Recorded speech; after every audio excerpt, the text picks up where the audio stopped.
Welcome everyone to Grounded with John Tester and Maritza Giorgio.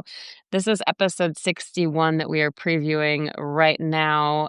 We are live on Substack right now, but we recorded a conversation a couple of days ago with two men from Montana, a farmer and a rancher. I have to say, we are also going to talk about election results here in just a moment. But the episode that we are going to post tonight, I just have to apologize in advance because the video quality, folks, is low. It is low quality video. Really? Well, only because it's like a wide shot of you and your friends from and then I'm in a quiet corner of Disneyland trying to because I was there with my son for the weekend. So it's a great conversation though, and that's what matters. Yeah, listen to the words, don't look at the pictures. Yeah. Just opposite of when I read a book. I'm always looking at the pictures and not paying any That's right. attention to the words. Just like the president. Hey, tell us Yeah. about our guests though. Tell us about Mark and John, right? Yeah, Mark and John. John farms pretty close to Tiber Dam, which is about 50 miles from where I live. So I would say he's still in north central Montana. He farms. He has grains and legumes. And then Mark he's got some crops too, but he raises cattle, and so he's got a beef operation up in northwestern Montana, not far from Kalispell. So we So talked to them about like what's happening and how yeah, everything that's happening is affecting them. that's exactly right. We talked to him about the tariffs, what's it doing to the markets, what's doing to the input costs.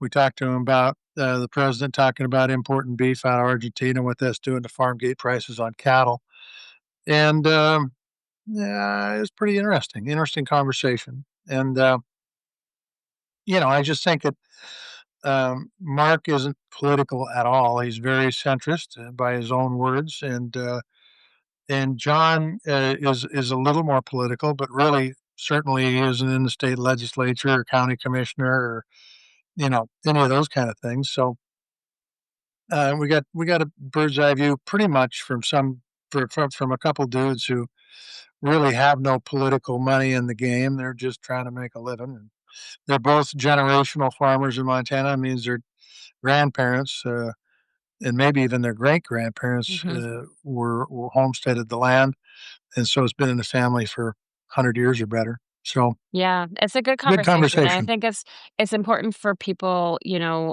I've learned this spending a lot of time doing news on the coast, right? People don't always understand what it's actually like on the ground in places like Montana. And this is even more of an in-depth view on the ground from a farm and from a ranch. I mean, we know that John Tester is not a real farmer if you listen to the political ads. So now we get a real farmer on the block. Yeah, damn. Yeah, that's Just true. kidding, Senator. Yeah, I know.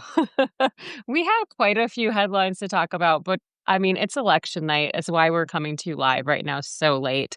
We were actually going to do this morning, and I thought, well, we really should try to do this tonight when we have some election results. And holy cow, do we have some election results? So I think the headline is I mean, first of all, let me just say, whoever decided that daylight saving time should come 2 days before election day, it was a terrible idea. Terrible idea. Everyone's tired. What? You don't agree? No, I mean, why? You get to sleep in. Yeah, but like when you stay up late, it's an hour later still according to our bodies. So anyway, I like the sleeping in part. I don't like the night end.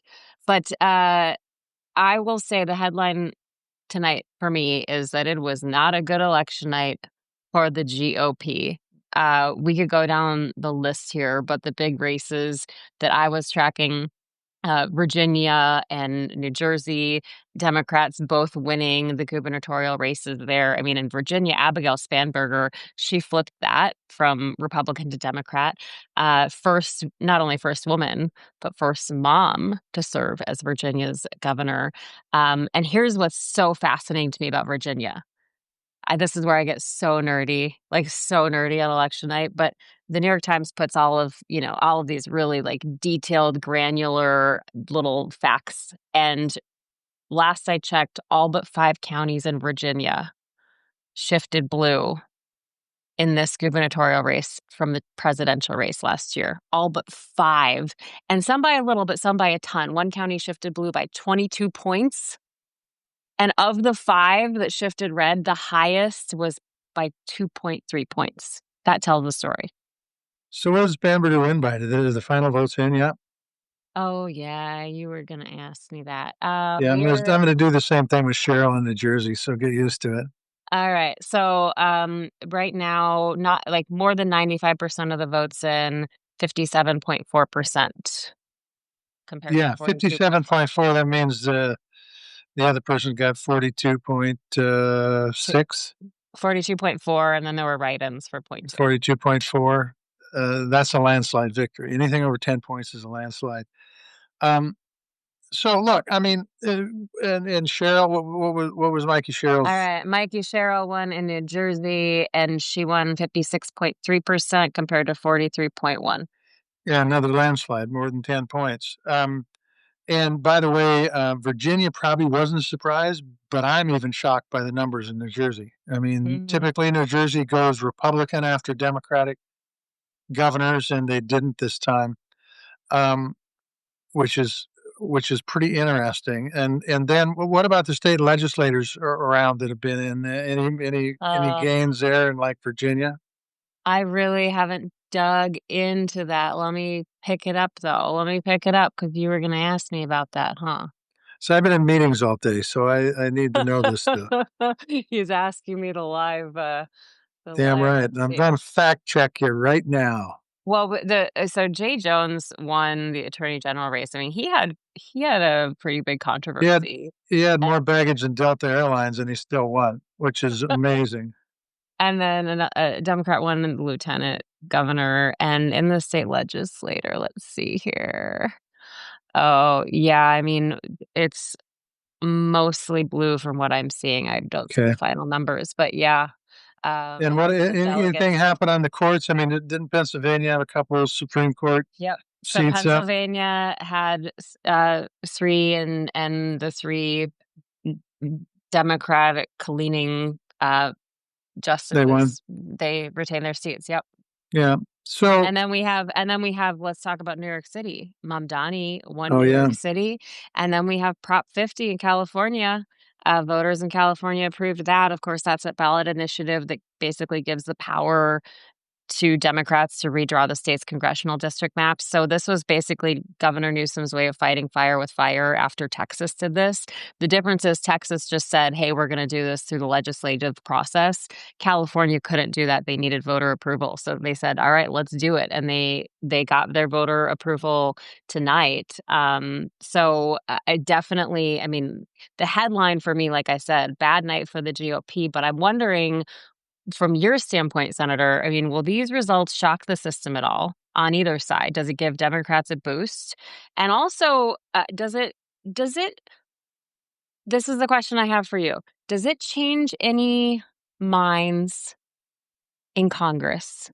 Because from everything I can see, there is seemingly none of Trump's endorsements or opposition mattered in any of these big races, like not even at all. Well, it mattered in that the people. I mean, I think they pretty much voted against the policies that have been implemented over the last 9 or 10 months. Um, so I'm gonna. You asked me what I thought. I'll tell you what I think. And thanks for asking.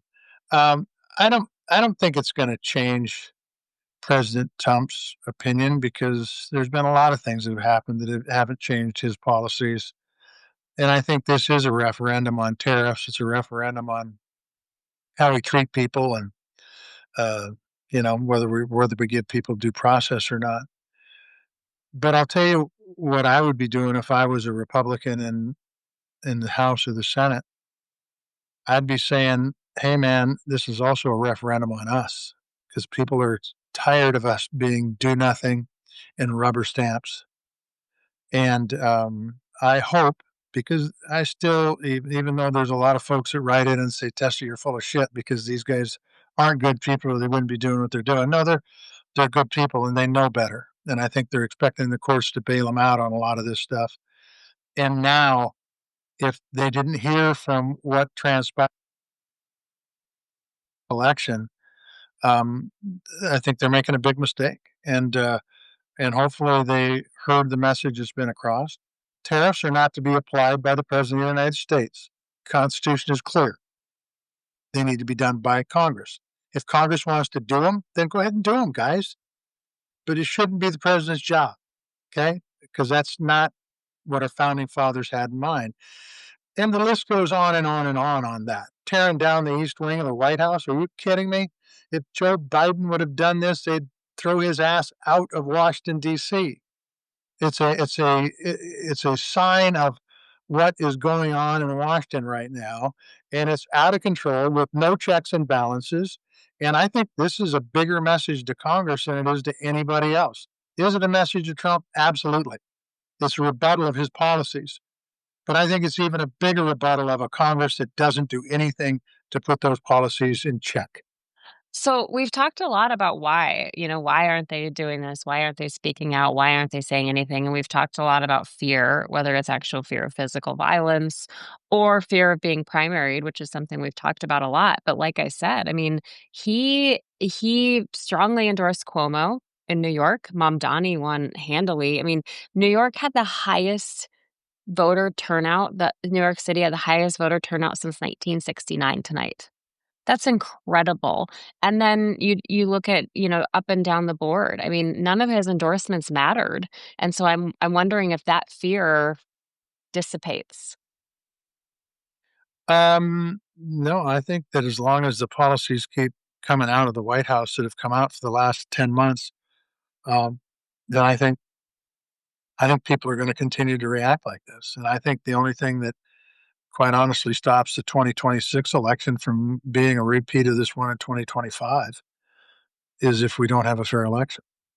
No, but And I mean, do you think the fear in congressional Republicans dissipates by seeing what happened tonight, that mm, his endorsements and his backing didn't really have an effect?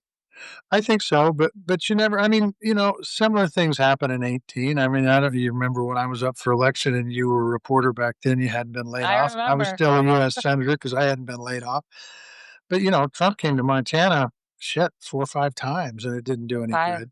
So we saw something similar in 18.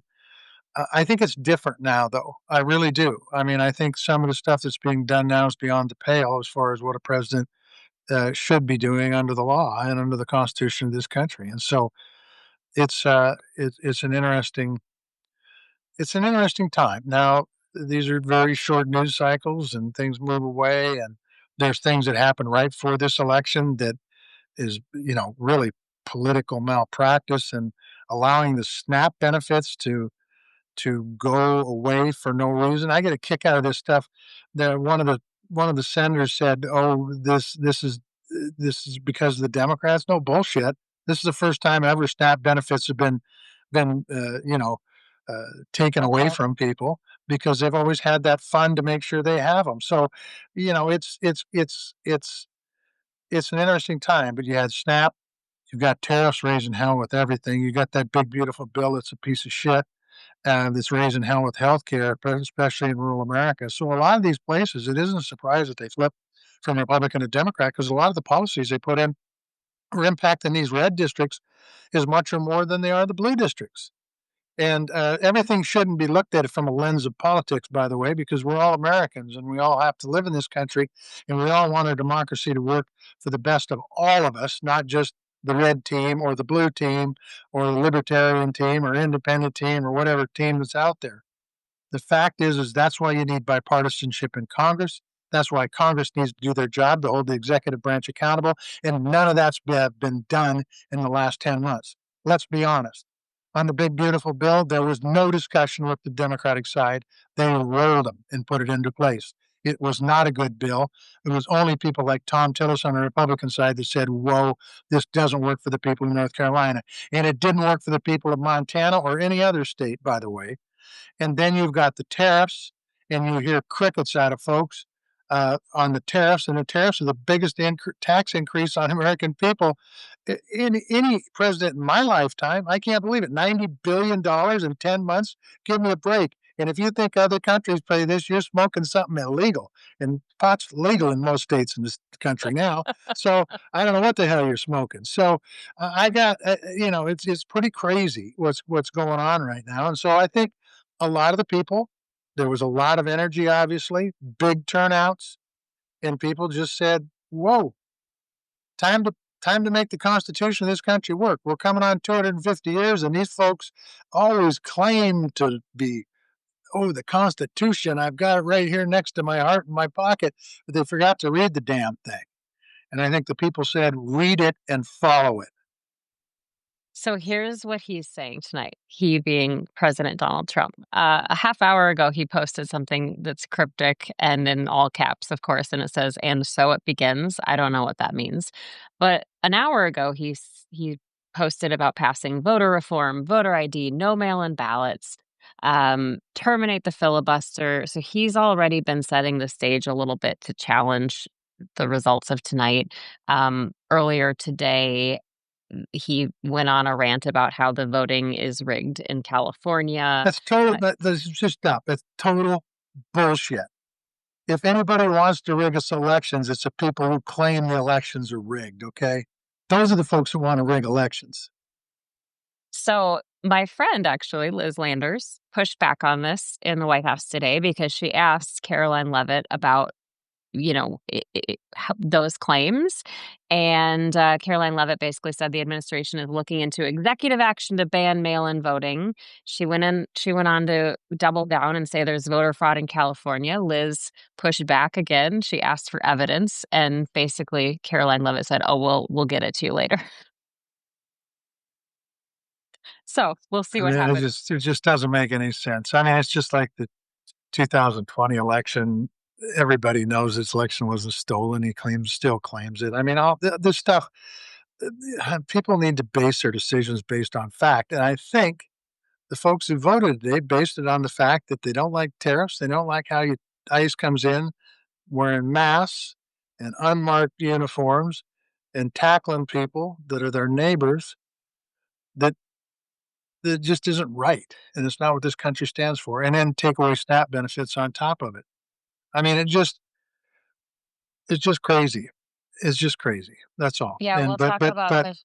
but the election turned out well. Look, I don't know Mikey Sherrill very well, but I know Abigail Stamberger pretty well. She's a stand-up person, and she's going to make a great governor. And I think Mikey Sherrill will too. But I just know Spanberger better, and she's pretty damn good. Yeah, I mean, also, just as a woman, I mean, when you have women running for office, I think that's a good thing on both sides. So I'm always going to support women running for office. Let's just chat really quickly.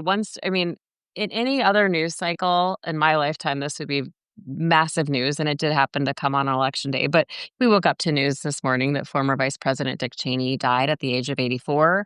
Of course, he had a complicated legacy. We're seeing lots of statements from people, though, like Joe Biden, Kamala Harris, Mike Pence, George W. Bush, notably nothing but crickets from Donald Trump. Well, I mean, look, Vice President Cheney was, well, I mean, really, if you think back on it, he was pretty much a lightning rod when he was Vice President of the United States. He had incredible power in that position, brought incredible power with that position because he was a pretty damn good politician, quite frankly. Um, he was somebody who was rough and tumble and kind of grumbly. Um, but in the end, he actually read the Constitution and he thought people ought to follow it that are in public office. And even though I disagreed with him on most of his policies, I absolutely think he was right on the most important policy. And that is that the Constitution is something that people need to read and live by if we're going to have this country move forward for another 250 years. And I appreciate that from somebody who's willing to buck the leader of what was his party, um, and do the right thing. Okay, let's talk about the shutdown. We are a few hours away from officially being in the longest government shutdown in U.S. history, Pretty 35 days sad. and counting. Um, So you're traveling right now. I traveled this weekend. U.S. Transportation Secretary Sean Duffy said today that some parts of airspace may need to close if this continues into next week. Well, I have news for you. They're already doing that because I had to go on a detour on my flight to Disneyland last weekend because they said the chunk of airspace that we were going to go over had to close because of staffing issues. So it's already happening. There are already delays. There are already cancellations, TSA lines. What are you seeing? Well, I mean, I honestly believe that this election will help end this shutdown too. I mean, we Hmm. haven't talked about that much with people going to the polls, but I think both sides are getting blamed. But I think there's more blame on the side that controls the House, Senate, and the White House. And I think that this hopefully will bring this craziness to an end. Look, you gotta ask yourself: were Democrats asking for something that was so crazy that you couldn't go for it? They wanted the reimbursement so that so that healthcare rates didn't go through the roof. I talked to a guy tonight that said he's got a friend, his mother's insurance rates went up to $8,000 a month. So come on, guys. Let's come to the table, compromise, negotiate. It ain't like they're asking for a bunch of stuff that's crazy. They're not. They're just trying to help you so inflation doesn't go through the roof. Democrats are trying to help the Republicans so inflation doesn't go through the roof, you know? Who could So afford hopefully $8,000? this will come to an end. What's that now? I mean, that's more than most people make in a month. What, like, Oh, that $8,000 a month is that's totally unsustainable. insanity. There's no way that even rich people can afford that kind. That's Right. 96 grand a year for God's sakes. That's Well, and way too much. the deal is that people are starting to get their rates for next year. So That's that right. is starting to be a reality That's for a right. lot of people. They're getting that in the mail. That's right. Um, let's talk though about SNAP because it's unclear what's coming here. We did our whole episode on Friday about SNAP benefits and hunger in this country. And while we were recording that episode, two judges basically ruled in tandem that the administration had to use the contingency fund set aside to continue SNAP through a shutdown. So the Justice Department basically said, okay, we're going to comply with that judge's order. We're going to pay out 50% of SNAP benefits for November out of that contingency fund. So 50%, not full, 50%. But the president posted today that SNAP payments are not going out. He's not going to do it. He's not going to send them out until the shutdown ends. Meanwhile, the administration sent notifications to employees suggesting that only people working during the government shutdown will get back pay. They didn't mention furloughed workers, even though a law was passed in 2019 when you were in the Senate to guarantee back pay to furloughed employees. And let's also just keep this in the headlines that Representative elect Adelita Grijalva from Arizona has still not been sworn in. Yeah, I mean, a lot of bullshit going on. Bottom line, I think people smelled at this election. They voted the way they were smelling the bullshit that was going on. And, um, I will tell you that, not feeding people is not something to be proud of. In fact, what I would say to the president is what my dad used to tell me when I didn't feed the animals. You got chores to do. If you don't feed the animals, you don't eat. So if he doesn't want to feed people as president of the United States, maybe you ought to quit eating and see what it feels like. See what it feels like to have that rock in your gut because there's no food in it. I mean, this is bullshit. This is just total bullshit. And sorry, Susan, it's bullshit. It's one of our viewers who doesn't like when John swears. Well, yeah, it's really hard. Again, I will ask you, check on your friends and neighbors, help where you can, go through your pantries.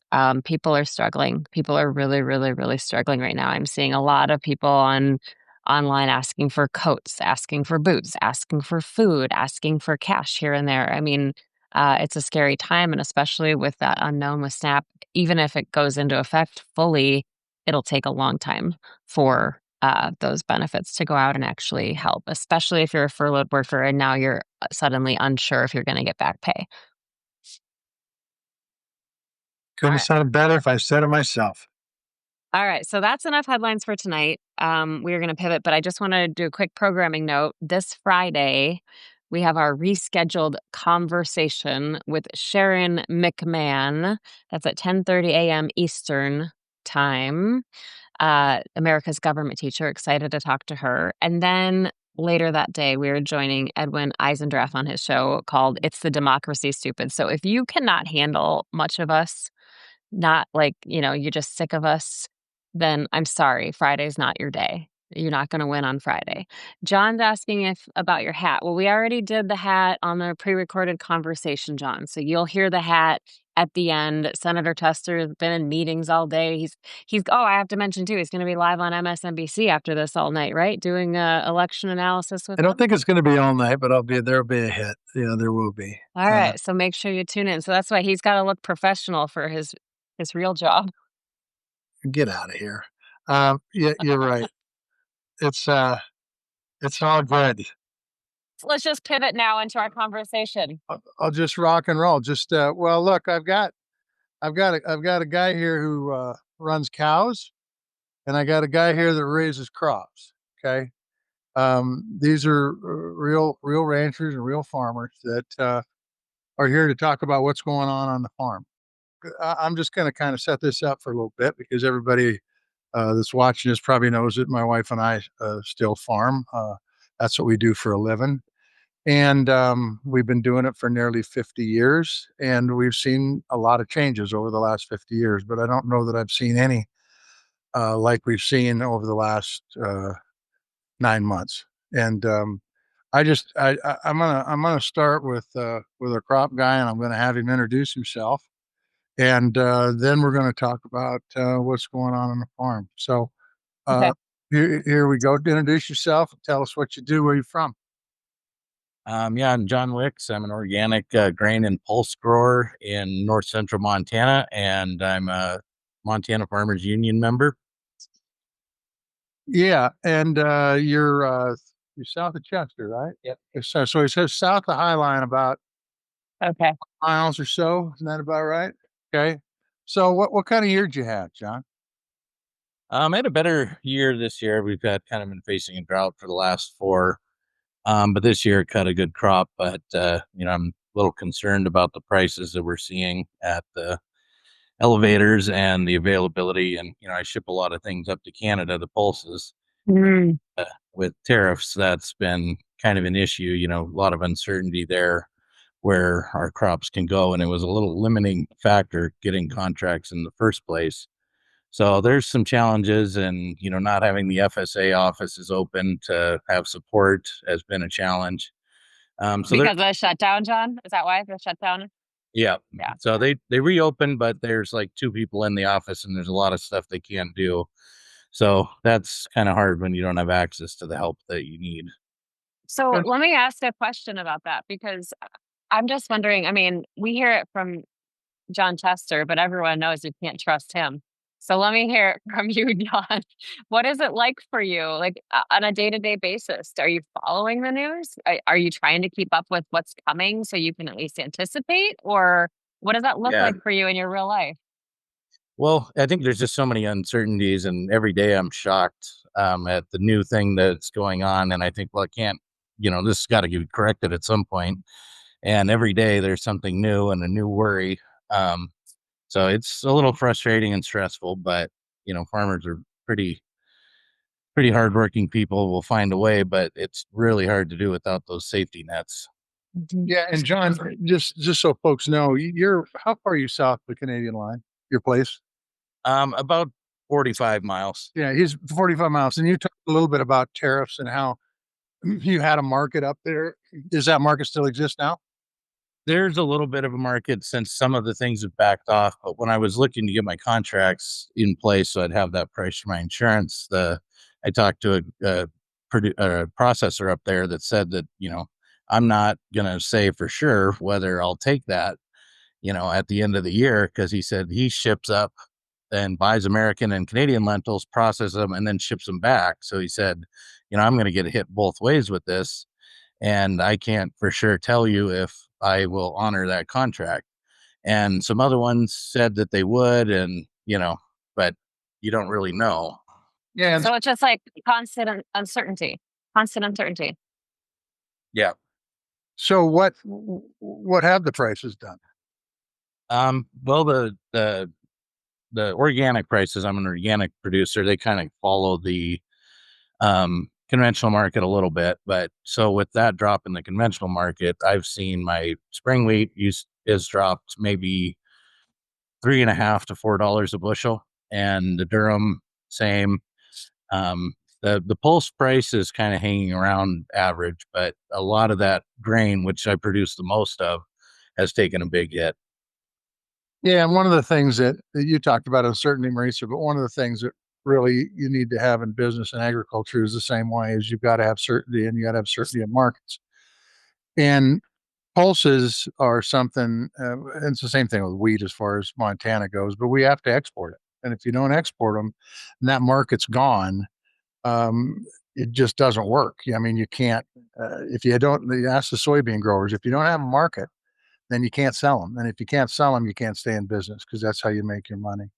What about the input side of things, John? What are you seeing? What are your neighbors seeing on the input side? Now I'm talking about you don't buy water soluble fertilizer, at least I don't think you do, and you probably not buying chemicals either, which at least I don't think you do. But what are you seeing in that realm?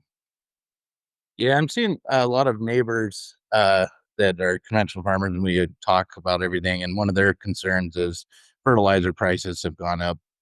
And so they're looking at cutting their rates, which will cut their yields. And everybody's kind of looking at a bare bones kind of operating plan for next year. And a lot of guys I'm hearing, I've worked this a couple different ways and it's just not going to pencil. And I think that then that puts a lot of pressure on your bank and your finances to work with you. And it's just a struggle every corner. So let me ask about that a little bit. I'm going to guess that when you're talking to your fellow farmers, that these are people from all political stripes. Yep. Okay. So what are they saying? Are they saying anything? Are they putting blame on any kind of policy, or are they just saying, well, this is just how it is? Especially with the recent things. I mean, Mark can probably talk a little better on it on the cattle, but I think people generally are getting fed up and they're not supportive of, people they were supportive of before. And I think that line is crossed. Mm. Yeah, so just to back up a little bit before we get to our cattle guy.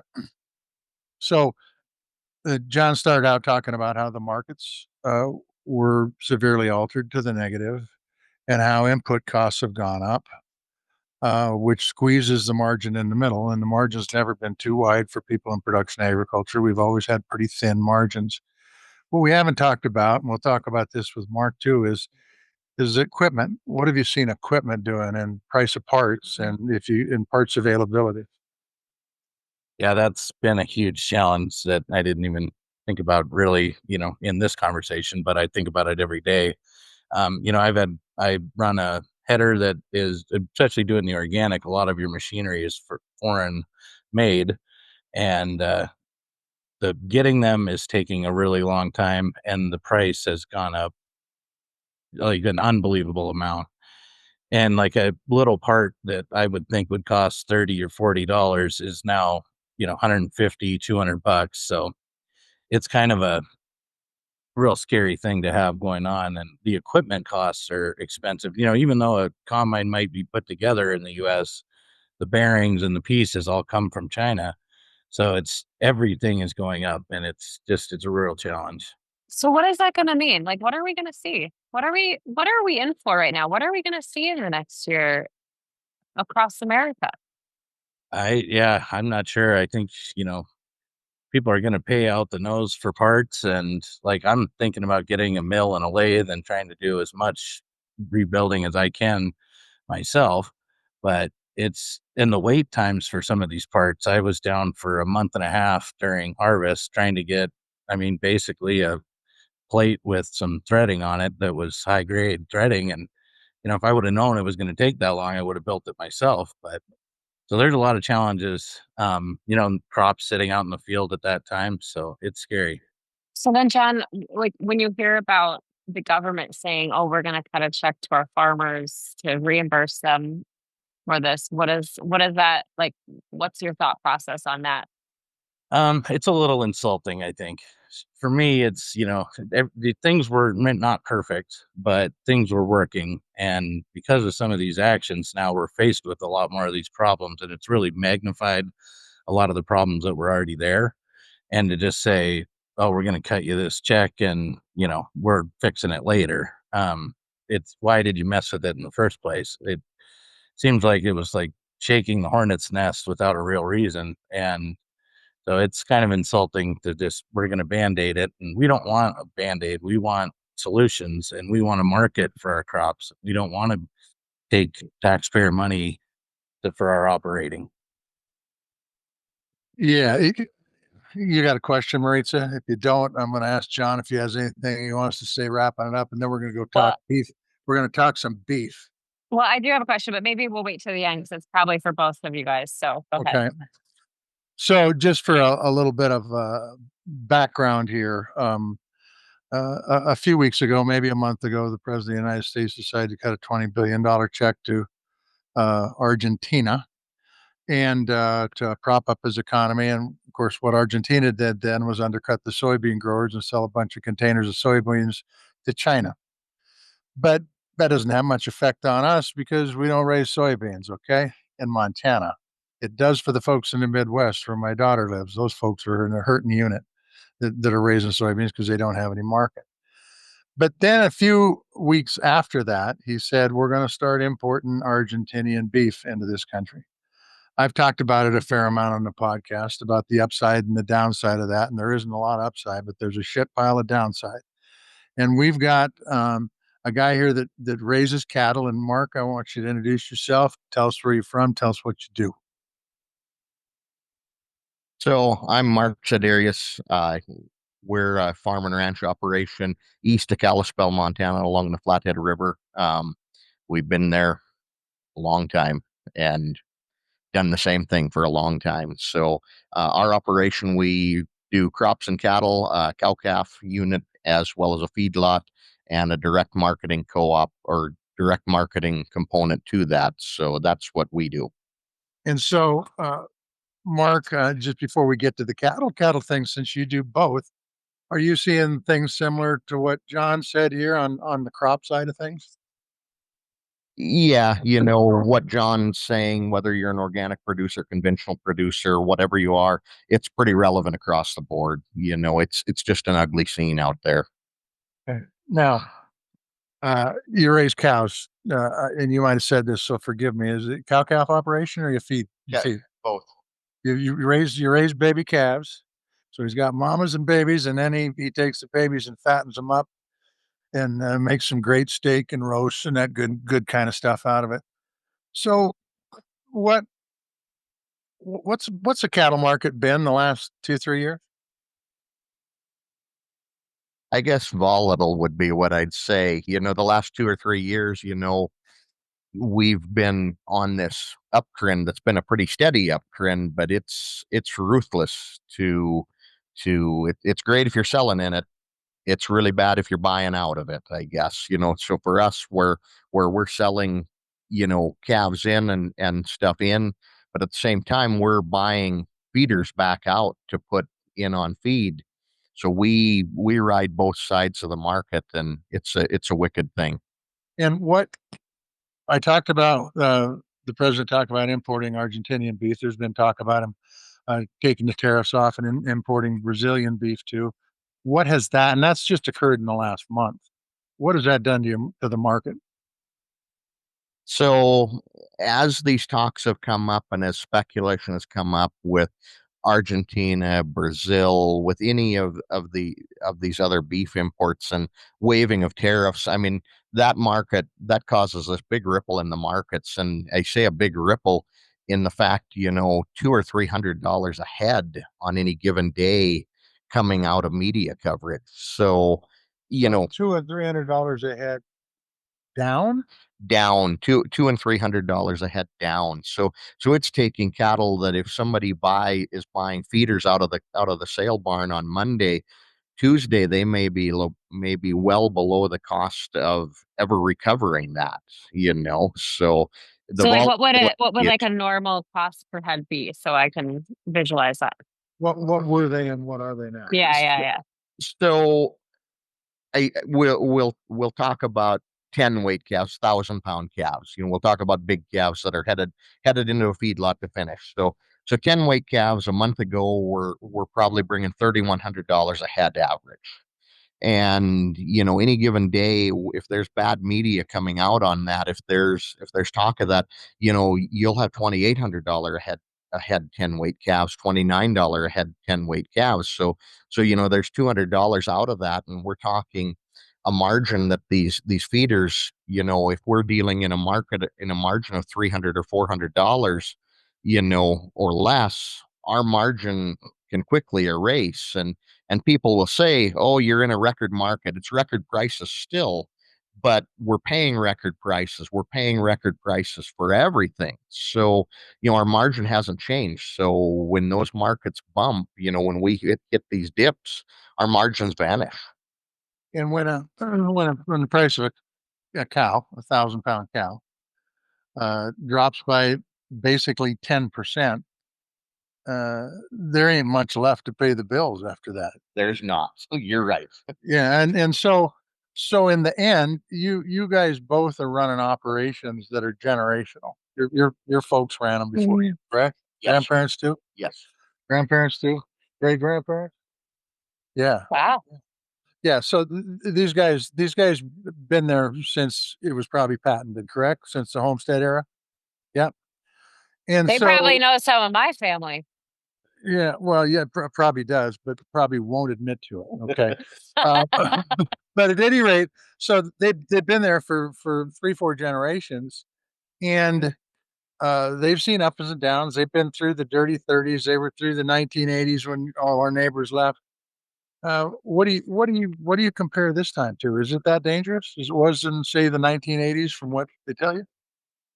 So I was just talking with Leonard Stone yesterday afternoon. Leonard, longtime Farmers Union member, retired out now, happy to be retired from farming, which you don't hear that many people say that, or not legitimately, And we talked about the 1980s, yesterday, and I said, Leonard, I said, from what I remember of the 1980s, I said, things were ugly, but not like this. I said, I think this is far worse. And Leonard looked right at me, and that was what he said to me. He said, "You're absolutely right. This is way worse than the 80s. In the 80s, we were still selling $4 wheat, but he said, fertilizer prices hadn't increased. He said, if you had a land note, that's where you got killed in the interest rates. But like you said, you guys are raising and selling $4 wheat, same as we were in the 80s, only your cost of production is 3 or 4 times as much as it was in the 80s. So there's absolutely no way to get a profit into this. And you're seeing the same thing on equipment that John saw too. Some of his prices have E- gone up. Equipment prices have gone up so much. I mean, as a kid, dad, they could buy a tractor, they could buy a piece of equipment, and they could pencil that out over 4 years, 5 years, and that piece of equipment would earn the money to pay for itself.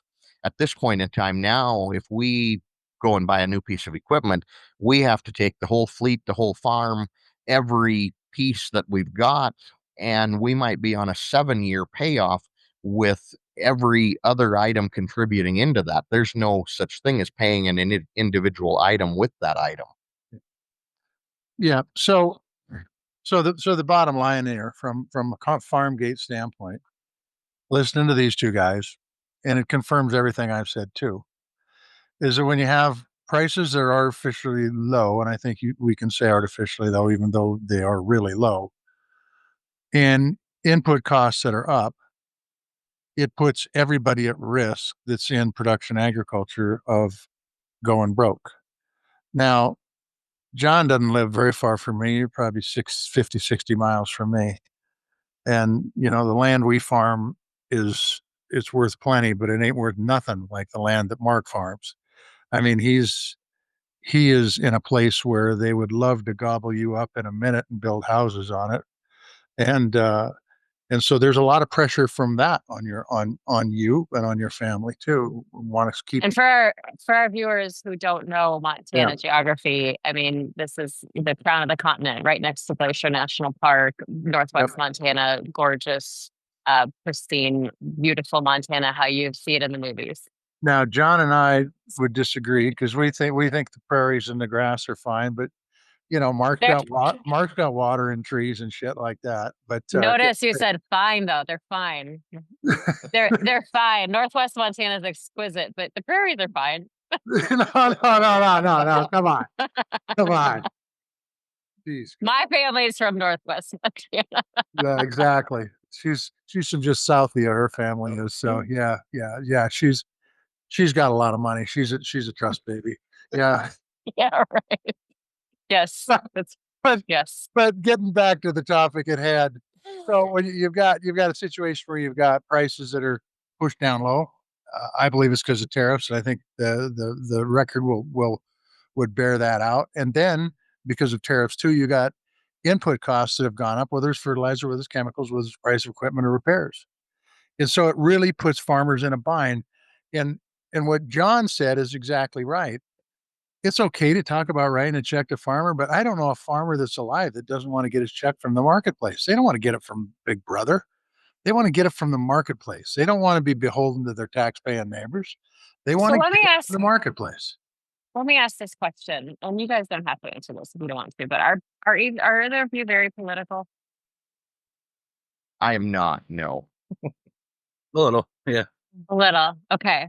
And so when you have these conversations, I know, John, you said people are starting to get more frustrated and be a little bit more vocal, but are there still people in your industry who defend these policies? Are there people who say, well, give it time or trust the process or what are they saying? Yeah, I hear a lot of that too. But I'm starting to hear more of the fed up, which I'm happy to see. But I think it's getting harder to make those excuses and, you know, keep kicking the can down, especially with the shutdown. I mean, it's just there's no leadership to be or defending. So what do you think it will take for there to be mass outrage amongst farmers and ranchers across the country? That's a good question. I'm not sure what it'll be, but if things continue like they are now, it will happen. Yeah, I mean, I agree. I agree 100% with what both these fellows said, and what the tipping point is. I can't tell you, and I hope we don't get there. By the way, I hope prices stabilize and go back up to where they need to be, and input costs go down. But uh, if you've been in this business long enough, when input prices go up, they seldom go down. When the price of a combine goes up, it never comes down. And so, unless we have a change in what's happened for the entire 50 years that I've been on the farm, we're stuck with these goddamn input prices now because they've been inflated, and now that's where we're at. That's the new market. That's the new line. And so let me ask, do you have a question? You look like you have a question. We're getting to know each other that well now. I know when you have a question, and I have a question. I do wonder, like you guys are part of the Montana Farmers Union. Do you think that we're going to start to see organized outrage or organized pushback from these national groups to say, hey, like you're killing us. You're killing us. I think we're already seeing that now. I mean, if you start looking out there, when the Argentine beef topic came up, when the $20 billion bailout happened, there was murmurings happening. When the Argentine bailout or the Argentine beef deal came out, I mean, I don't think there was an ag organization in the country that did not come out with opposition to that. It might have been stronger, might have been weaker, but everybody expressed opposition. So, Mark, hold on to the microphone for one more second because I'm just wondering. You said you weren't very political. Does this kind of stuff make you want to get more political? I say I'm not very political, and I guess I should say I'm fairly centered, is where I'm at. So I guess maybe not very political is not the right Okay. term, I Not super guess. partisan, not super partisan. That's right. Yeah. But that's good. That's good. But I mean, like, it's just so interesting to me as we have so many conversations and, so many people have tried to understand like what it is about this administration and these campaigns that really attract people to come in and into the fold, especially in rural America, especially in states like Montana. And so I'm just so curious when these policies are hurting both of your businesses like that, you know, what the fallout looks like, or if there is going to be fallout. Because right now, I think you're right. Like John said this that there's there's more frustration and people talking about it more, but they're not to the point like Senator Custer has talked about how we in the 80s we would have seen what what did he say, tractors and combines outside the White House. Yeah, going down the streets of DC and trucks too. I mean, that's happened. It's happened a number of times in the last since the early '80s, and we haven't seen that yet. But who knows? Who knows? And to tell you the truth, I don't know if it's that effective. It may Wait, be. wait, It may wait. not Get be. the mic. Get the Okay. microphone. Well, Mark's got it. I mean, these guys are taking over. Next week, I'm going to be out. They're going to be running a damn podcast. I'm just telling Great. you, and Are you'll they be all nicer about than that. are they Yeah. nicer than you? Yeah, they're nice. They're a lot nicer than me. But I was going to say that I mean we saw it. We've seen it several times where farmers and truckers and they just flood the streets of Washington D.C. and say this bullshit's got to stop. I think it gets policymakers' attention. Whether it moves the needle, I don't know, but I do think getting somebody's attention might help because right now, I've talked about this before. Congress doesn't exist. They're AWOL. They're gone. I don't know why we're even paying them, and the president's doing everything. And so, it's one of the reasons I'm glad we had these two fellows on our podcast Mhm. because it's an opportunity. Somebody from the administration maybe monitoring this podcast if they want to know what's going on in the real world, they would be, and they might be able to hear not from you, not from you, a former one of those left wing journalists, or me, one of those badass, politicians, but from just regular old folks on the ground. I've got one more question, but you do yours first.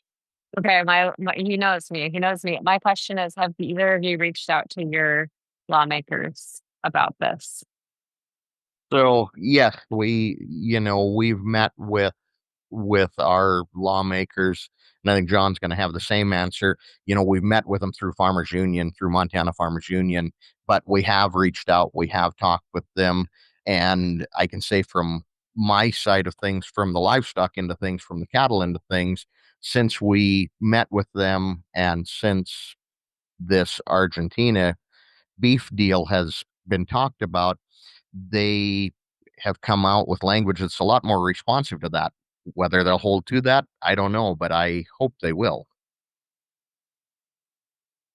Yeah, I had the opportunity just a month and a half ago or so to go out to DC with Farmers Union for our fly-in, and we met with some other members of Congress and visited with them and shared our concerns. And I'd like to think that we were well received. So, but it's a Okay. matter of what they do, not what they say. Mhm. That's a fact. It's what they do. It's not what they say. Very good, John. So I'm going to ask each of you one final question. If you were in a position to be able to make a difference with prices on the ground in ag country, what would you do? Boy, Mark, you want to take that one first? Go ahead, John. Well, I mean, anti-competitive practices. I mean, there's a whole slew of things that could be done that would, help the family farms out. God, I don't know exactly off the top of my head where to start even, but there's a lot of basic policy that's common sense that I think everybody can agree on that we could get done and make a big difference with coming together and doing some work. What about the tariffs? Yeah, I would get rid of the tariffs immediately. That would help things out a lot. Um, but some of these trade deals, I think, they're gone for a decade. I mean, it took a lot of time. I have a neighbor that was national wheat and barley, and he went on trade missions and did a lot of work on securing those markets in Asia. And I've got to think that he's feeling like a little hurt about that. That all that hard work is gone now. Okay, it's your time to be in the Budweiser hot seat, Mark. So at this point in time, I mean, in the cattle market, what we're seeing play out is supply and demand in real time, in real life. I mean, why are we going to try to import something to lower that price, to bring down that price to consumers? Our answer is not to lower prices in the grocery store. And it's the same way with, I don't care if you're wheat, barley, whatever you're growing, lower prices in the grocery stores isn't the answer. We need to get wages up, and we need to get people's earnings up so they can afford, so that all of us can have a living wage and all of us can make a living and keep on going for another generation. I mean, that's what I would say. We're in this stigma of, oh, we've got to have low price food. We've got to be the lowest price food on earth. And the reality of it is we've got to get better wages out to our people. We've got to get our income up to where they can afford for everybody to make a living and survive. Well, that's what we keep talking about with the SNAP thing. I mean, the question isn't like what are you doing to get off SNAP? The question is, why do so many people have jobs and they still need to be on SNAP? That's right. The only thing that I would add, and this is my opinion, and I should have started this out by saying my opinion doesn't necessarily reflect the opinion of the man to my left or my right, but I can guarantee you that if they import a bunch of beef from from Argentina or Australia or Brazil or wherever the hell they're doing it from, it will screw the ranchers big time. And I'll bet you the consumer won't see a market difference in the price at the food counter. And that's the problem. That's why Mark is right. We need to get wages up so people can afford to live, for Christ's sakes, and feed their family. So that's it. You guys had anything else you want to say? Because Maritza always talks when I open up the floor. So anything else? Nope. Yeah. Thanks for having us on. No, it's good. Thank you guys for taking. Thank you. Yeah, and but I do want to ask you what that hat is. Oh, did we haven't wore this hat yet? No, it's a big. Is that an M for Maritza? Yeah, I wore it. It's an M for Maritza, and then on the back, it's an M for something else. Oh, Meek of Auctions. You got it. Yes, you've been there I've been recently. there. I've been there, and they have fleeced me. It's true. All right. All No, right. they haven't fleeced me. They're a good outfit. Good. All right. Well, we want to thank our guests. Thank you both so much for joining us. We want to thank Pearl Jam for letting us use their music, and for all of your listeners. And we'll chat again soon. Tally ho.